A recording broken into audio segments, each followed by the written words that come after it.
ನಿನ್ನೆ ನೈಟ್ ನಿಮ್ಮ ಪಾರ್ಟ್ನರ್ ಏನು ವಿಚಾರ ಮಾಡ್ತಾ ಇದ್ದರು, ಏನು ಯೋಚಿಸ್ತಾ ಇದ್ದರು ನಿಮ್ಮ ಬಗ್ಗೆ ನೋಡೋಣ.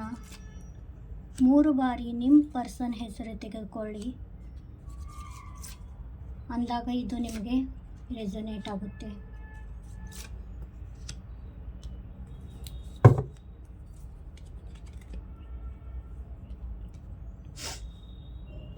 ತುಂಬಾ ಎಮೋಷ್ನದಲ್ಲಿದ್ದರು, ತುಂಬಾ ಈ ಇಮೋಷನ್ ನಿಮ್ಮ ಮುಂದೆ ಎಕ್ಸ್ಪ್ರೆಸ್ ಮಾಡಬೇಕು, ಫೀಲಿಂಗ್ ಎಕ್ಸ್ಪ್ರೆಸ್ ಮಾಡಬೇಕು ಅನ್ನೋ ವಿಚಾರ ಮಾಡ್ತಾಯಿದ್ದರು. ಹೇಗೆ ನನ್ನ ಎಮೋಷನನ್ನು ಎಕ್ಸ್ಪ್ರೆಸ್ ಮಾಡಲಿ, ನನ್ನ ಫೀಲಿಂಗ್ಸ್ ಹೆಂಗೆ ಎಕ್ಸ್ಪ್ರೆಷನ್ ಮಾಡಲಿ.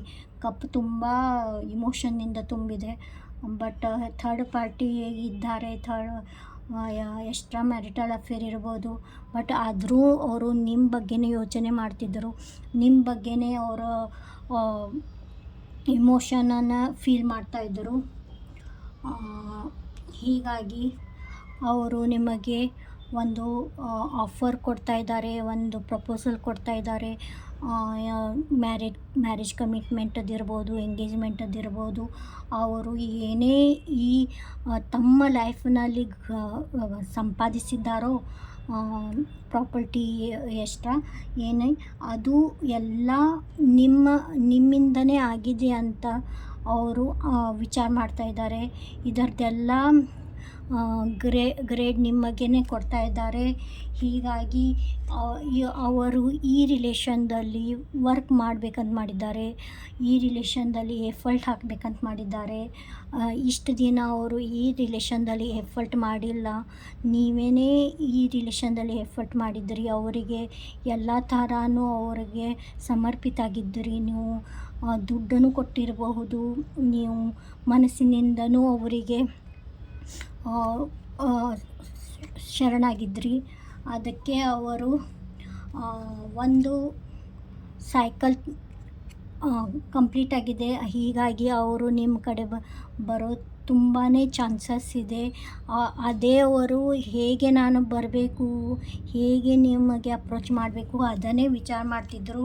ಮತ್ತು ರಾತ್ರಿ ಅವ್ರದ್ದು ಮನಸ್ಸು ಆಗ್ತಾಯಿತ್ತು ಏನಂದರೆ ನಿಮಗೆ ಕಾಲ್ ಮಾಡಬೇಕು, ಆಗಿಂದಾಗನೇ ಹೇಳಬೇಕು, ಈ ಇಮೋಷನ್ ಏನಿದೆ ಫೋನ್ ಮಾಡಿ ತುರಂತನೇ ಹೇಳಬೇಕನ್ನೋ ಹಂಬಲಿಸ್ತಿದ್ದರು.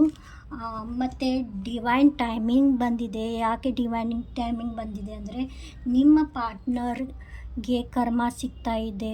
ಯಾರಿಗೋಸ್ಕರ ಅವರು ನಿಮಗೆ ಮೋಸ ಮಾಡಿ ಹೋಗಿದ್ದರೋ, ಯಾರಿಗೋಸ್ಕರ ಅವರು ನಿಮ್ಮನ್ನು ಬಿಟ್ಟು ಹೋಗಿದ್ದರೋ ಅದೇ ಪರ್ಸನ್ ಅವರಿಗೆ ಬ್ಯಾಟ್ರಿ ಮಾಡ್ತಾ ಇದ್ದಾರೆ. ಹೀಗಾಗಿ ಅವರು ತುಂಬಾ ನೋವಿನಲ್ಲಿದ್ದಾರೆ, ಕರ್ಮದಲ್ಲಿ ತುಂಬಾ ಒದ್ದಾಡ್ತಾ ಇದ್ದಾರೆ. ಥರ್ಡ್ ಪಾರ್ಟಿ ಇದೆ.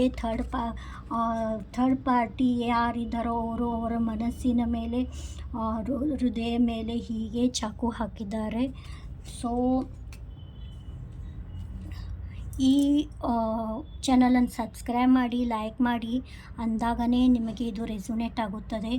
ನಾನು ಟ್ವಿನ್ ಫ್ಲೇಮ್ ಗೈಡೆನ್ಸ್ ಕೊಡ್ತೀನಿ ಮತ್ತು ರೀಡಿಂಗ್ ಹೇಳ್ತೀನಿ. ಫ್ರೀ ಇಲ್ಲ, ವಾಟ್ಸಪ್ ಮಾಡಿ. ವಾಟ್ಸಪ್ ನಂಬರ್ ಡಿಸ್ಕ್ರಿಪ್ಷನ್ ಬಾಕ್ಸ್ನಲ್ಲಿದೆ. ವಾಟ್ಸಪ್ ಮಾಡಿದಾಗ ನಾನು ಚಾರ್ಜಸ್ ಹೇಳ್ತೀನಿ.